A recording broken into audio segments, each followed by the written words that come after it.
हिमाचल प्रदेश के कुल्लू जिले के मलाड़ गांव के लोग इन दिनों बारिश के कारण मुश्किल में हैं।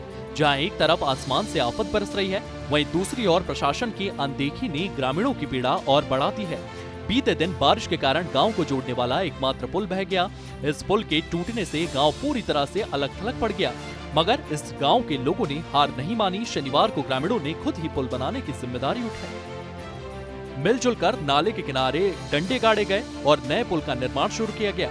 यह सिर्फ एक निर्माण कार्य नहीं, बल्कि आत्मनिर्भरता, संघर्ष और गांव की सामूहिक शक्ति का प्रतीक है। यह पहला मौका नहीं है जब ग्रामीणों ने खुद ही अपने बलबूते सड़क या पुल बहाल किए हों। पहले भी प्रशासन की उदासीनता के बीच इन्हीं लोगों ने रास्ते खोदे और पुल बनाए थे।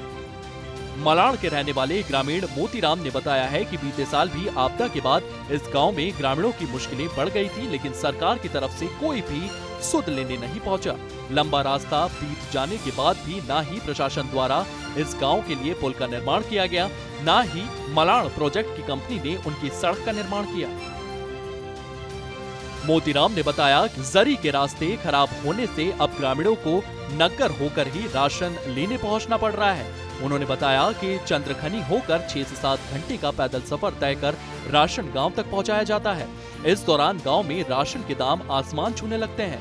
मोतीराम ने बताया कि मलाड़ में बीते साल भी रास्ता टूटने के बाद सरकार द्वारा गांव के लिए हेलीकॉप्टर के जरिए राशन पहुंचाने की बात कही गई थी, जिसके लिए ग्रामीणों ने देवता के जंगलों में पेड़ का कटान शुरू किया था और हेलीपैड का निर्माण किया था।